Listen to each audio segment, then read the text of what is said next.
What if one man tried to change God himself? What if a single ruler stood up and told an ancient civilization that the gods they had worshipped for thousands of years were wrong? This is not fiction. This is ancient Egypt. And this is the forbidden story of a pharaoh who dared to erase the gods. His name was Akhenaten, and his rebellion nearly destroyed Egypt forever. Imagine living in a world where religion controlled everything: your job, your family, your laws, your future. And then, one day, the king announces that all the gods are false, except one. This is exactly what happened over 3,000 years ago. Egypt was a land of many gods: Amun-Ra, Osiris, Isis, Horus, Anubis, and dozens more temples covered the land. Priests held immense power, and rituals guided daily life.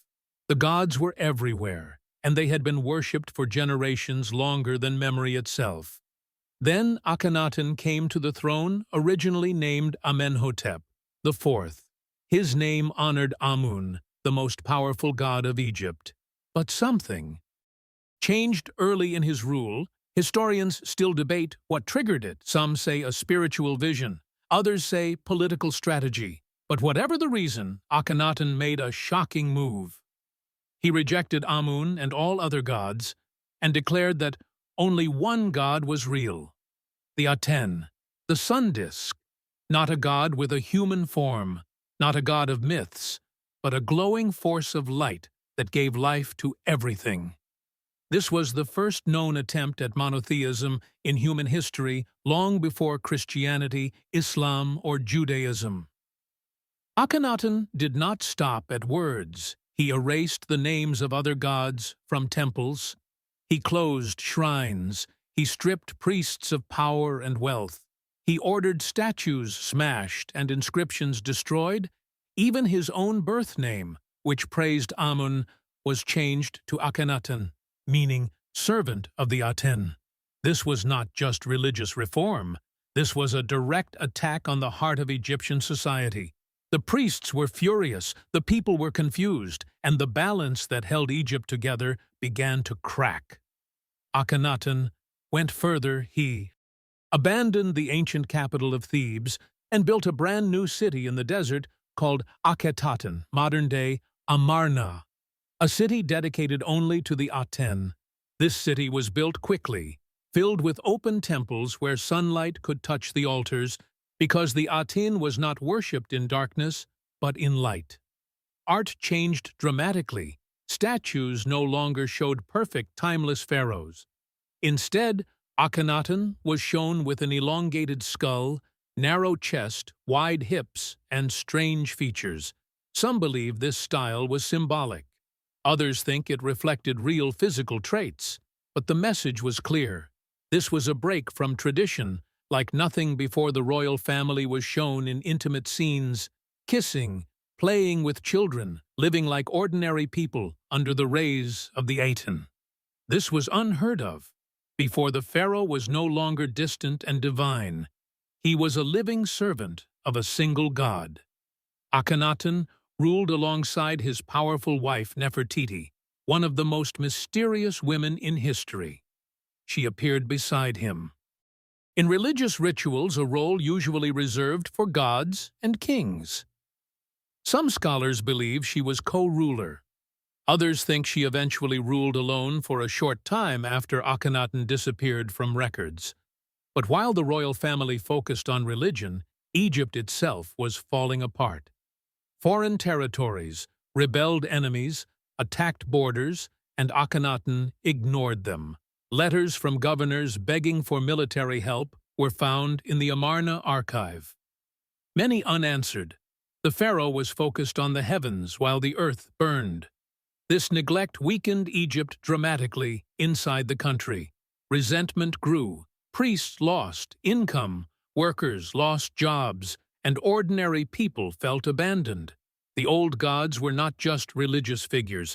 They were protectors of harvest, health, justice, and the afterlife. Removing them felt like removing order itself. After about 17 years, Akhenaten died. Suddenly, his death remains a mystery. Some say illness, others say assassination. Soon after everything he built was destroyed, his city. Abandoned temples, torn down statues, smashed, his name erased from history lists as if he never existed. This was the ultimate punishment in Egypt, to be forgotten forever. The gods he tried to erase returned with vengeance. The priests regained power. The boy king, Tutankhaten, Akhenaten's son, was placed on the throne. His name was quickly changed to Tutankhamun, restoring Amun, and the old gods' temples reopened, sacrifices resumed, and Egypt pretended the heretic Pharaoh never lived.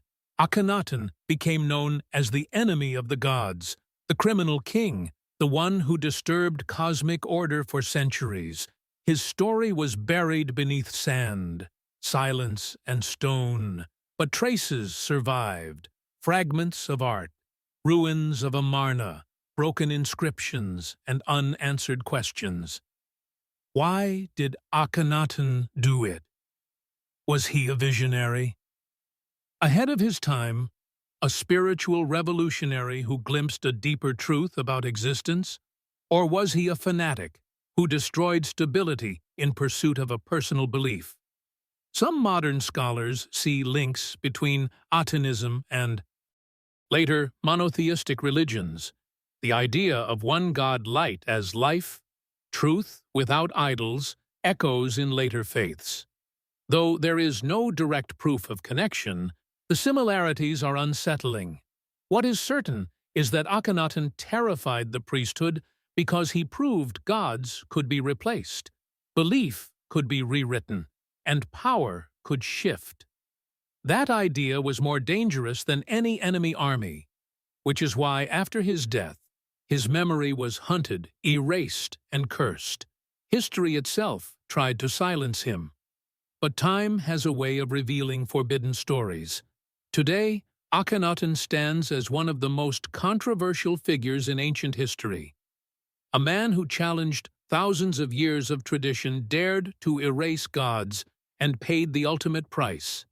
His failure ensured Egypt returned to the old ways, but his attempt left a scar, a warning, and a question: what happens when belief is controlled by one man, and what happens when power fears change? The mystery of Akhenaten is not just about religion. It is about control, truth, and how.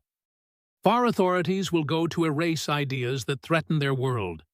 And as long as people question faith, power, and history, the story of the Pharaoh who tried to erase God will never truly be forgotten.